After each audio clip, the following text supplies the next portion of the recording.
ಜೈ ಮಹಾಕಾಳ್ friends. ನಿನ್ನೆ ಸಗಣಿ ಬಗ್ಗೆ ಮಾತಾಡ್ತಾ ಇದ್ವಿ, ಅದಕ್ಕೆ ಕಂಟಿನ್ಯೂ ಮಾಡೋಣ. ನಿನ್ನೆ ಎಲ್ಲ ಫುಲ್ಲು ರೈತರು ಏನು ಯೂಸ್ ಮಾಡ್ಕೊತಿದ್ರು ಅನ್ನೋದ್ರ ಬಗ್ಗೆ ಹೇಳಿದೆ. ಈಗ ಹಳೆ ಕಾಲದಲ್ಲಿ ಮನೆಗೂ ಯೂಸ್ ಮಾಡ್ತಿದ್ರು ಸಗಣಿನ. ಈಗಿನ ಕಾಲದಲ್ಲಿ ಎಷ್ಟೊಂದು ಜನ, ಎಲ್ಲರೂ ಅಂತ ಹೇಳಲ್ಲ, ಸ್ವಲ್ಪ ಜನ ಅಷ್ಟೇ, ಸಗಣಿ ನೋಡಿದ್ರೆ ಒಂಥರ ಅಸಹ್ಯ ಪಡ್ಕೊತಾರೆ. ಬಟ್ ಅವಾಗಿನ ಕಾಲದಲ್ಲಿ ಹಳ್ಳಿಗಳಲ್ಲಿ ಮನೆಗೆ, ಆ್ಯಕ್ಚುಲಿ ಅವಾಗೆಲ್ಲ ನಿಮಗೆ ಗೊತ್ತಿರೋದೆ, ಮಣ್ಣಿನ ಮನೆ ಇರ್ತಾ ಇದ್ವು ಜಾಸ್ತಿ. ಆ ಮಣ್ಣಿನ ಮನೆಗೆ ಒಂದು ಸಗಣಿಯ ಲೇಪನ ಹಚ್ತಾ ಇದ್ರು, ಅಂದರೆ ಸಗಣಿನ ಸಾರಿಸ್ತಾ ಇದ್ರು ಕ್ಲೀನಾಗಿ, ನೆಲಕ್ಕೆ ಹಂಗೆ ಗೋಡೆಗೂ ಕೂಡ. ಅದರಿಂದ ಏನಾಗ್ತಿತ್ತು ಅಂದರೆ ಯಾವುದೇ ಥರದ ಕೀಟಗಳು ಮನೆಗೆ ಬರ್ತಾ ಇರಲಿಲ್ಲ, ಯಾವುದೇ ಥರ ಬ್ಯಾಕ್ಟೀರಿಯಾ ಕೂಡ ಮನೆಗೆ ಬರ್ತಾ ಇರಲಿಲ್ಲ.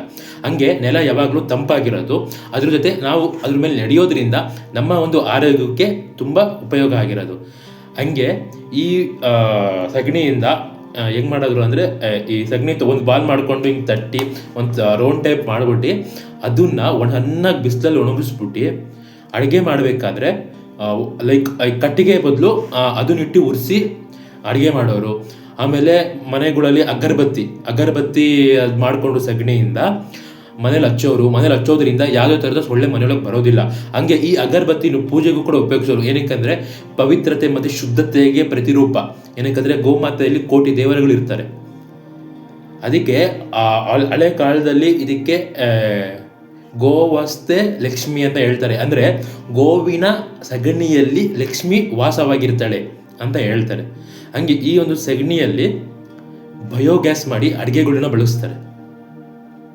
ಹಂಗೆ ಈ ಸಗಣಿನ ಮತ್ತು ಗಂಜುಳನ ಈ ಒಂದು ತೆಂಗಿನಕಾಯಿ ಮರ ಇಲ್ಲ ಅಡಿಕೆ ಮರ ಇಲ್ಲ ತೋಟದಲ್ಲಿ ಹಾಕ್ತಾ ಇರ್ತಾರೆ.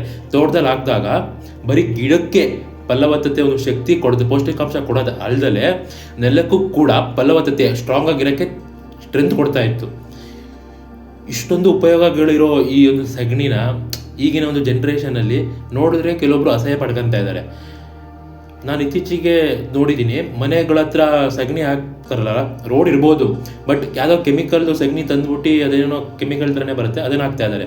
ಅದ್ರ ಬದಲು ಅಷ್ಟೇ ಸಗಣಿನ ಕಳಿಸ್ಬಿಟ್ಟು ನೀರಾಗಿ ಮಾಡ್ಬಿಟ್ಟು ಹಾಕಿ, ಮನೆಗೂ ಒಳ್ಳೆಯದು, ಯಾವುದೇ ಥರದ ತೊಂದರೆ ಆಗೋದಿಲ್ಲ. ಅದರಿಂದ ಇನ್ನು ನಮಗಿನ್ನ ಒಳ್ಳೆಯದೇ ಉಪಯೋಗನೇ. ದಯವಿಟ್ಟು ಆ ಒಂದು ಕೆಮಿಕಲ್ ಯೂಸ್ ಮಾಡಬೇಡಿ, ಸಗಣಿನ ಬಳಸಿ. ಈ ಒಂದು ಗೋವಸ್ತೆ ಲಕ್ಷ್ಮಿ, ಅಂದರೆ ಗೋವಿನಲ್ಲಿ ಲಕ್ಷ್ಮಿ ಇದ್ದಾಳೆ, ಹಂಗೆ ಗಂಜುಳದಲ್ಲಿ ಧನವಂತರಿ ಇದ್ದಾರೆ. ಸೊ ಸಗಣಿ ಮತ್ತು ಗಂಜುಳನ ನಾವೆರಡು ಬಳಸೋಣ, ಯಾವುದೇ ಕೆಮಿಕಲ್ ಯೂಸ್ ಮಾಡೋದು ನಾವು ಬೇಡ. ನಮ್ಮ ಪಾರ್ವತಿ ಪತೆಯ ಹರ ಹರ ಮಹಾದೇವ ಶಂಭೋ ಶಂಕರ.